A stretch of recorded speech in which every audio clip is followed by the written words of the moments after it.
first speaker is a nationally respected Boston attorney, author of Sacco Vanzetti, The Murder and the Myth, associate editor of American Opinion, and perhaps the world's foremost revisionist Shakespearean historian.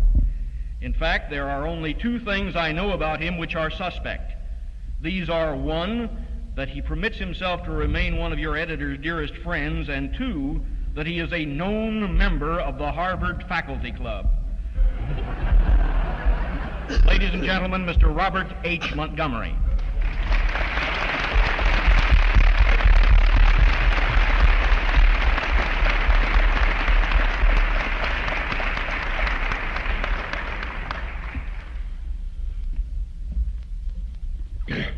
Testing.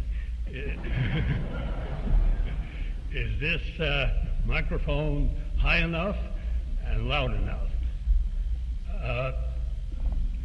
I have been living in Cambridge since 1909, and I have been practicing law in Boston since 1912. I think the word 60 applies to both of those year spans.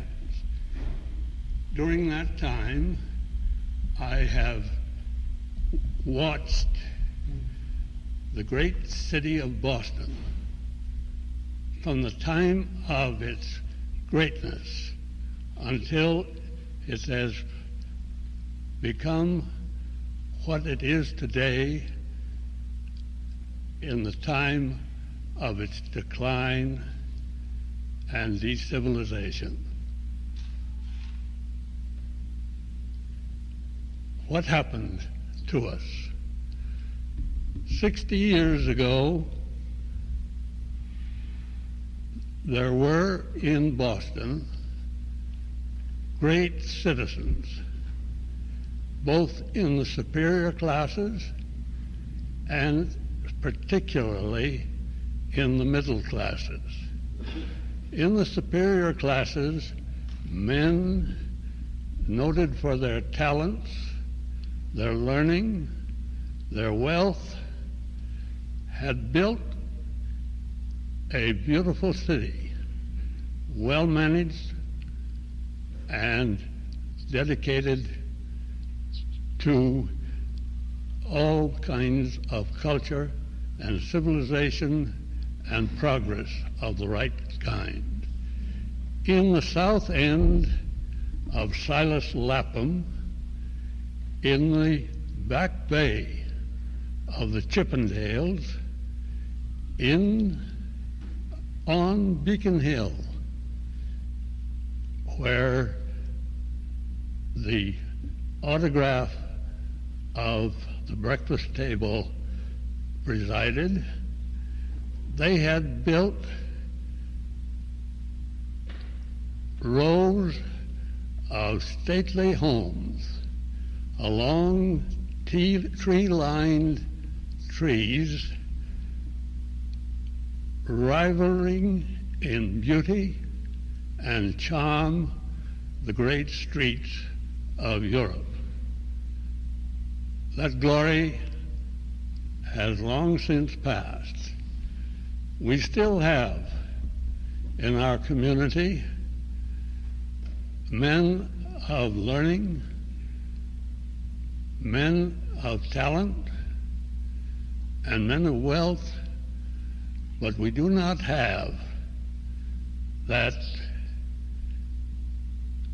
great spur toward conservative patriotism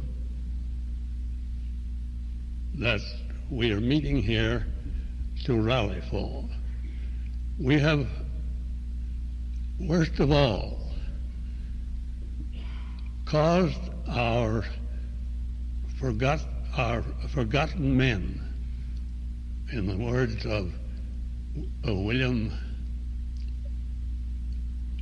Graham Sumner, who are the very soul of society, our middle class, to leave our city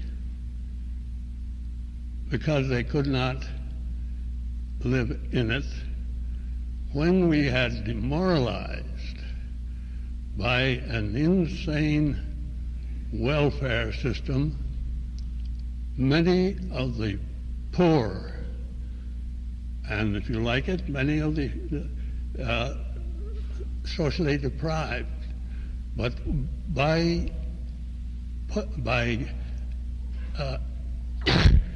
making them welfare paupers, we have denied to them any chance of becoming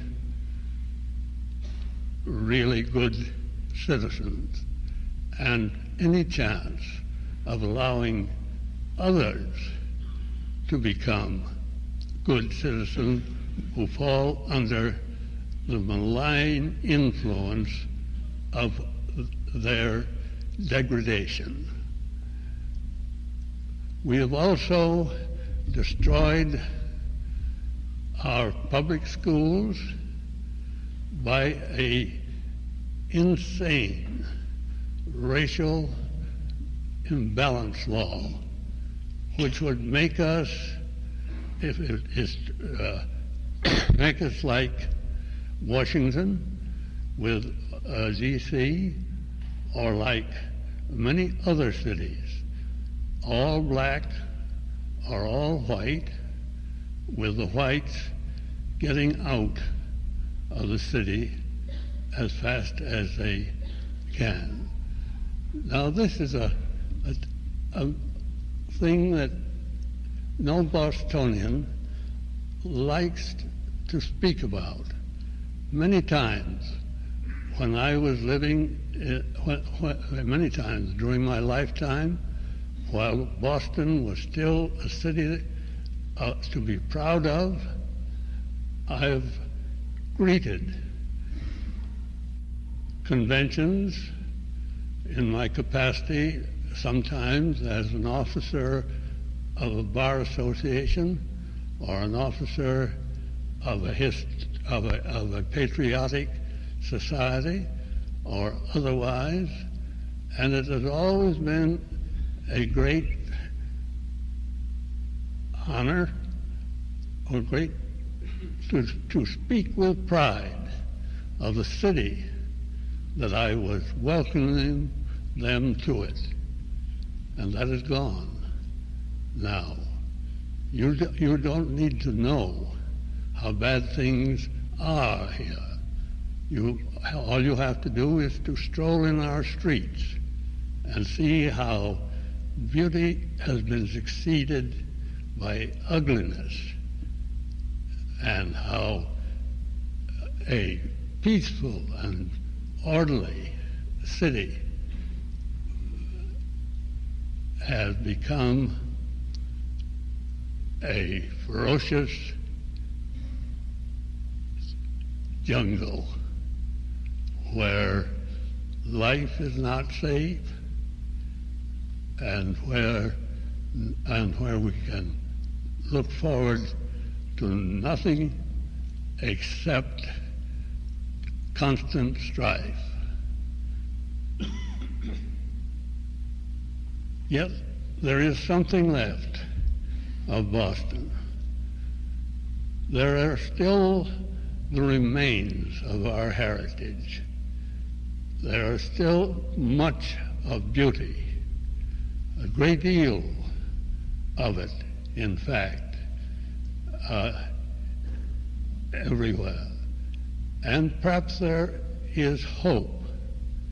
Certainly, if there is to be hope, it is because we, in places like this, are stimulated to effort, to know what is the matter with us, and to do something about it.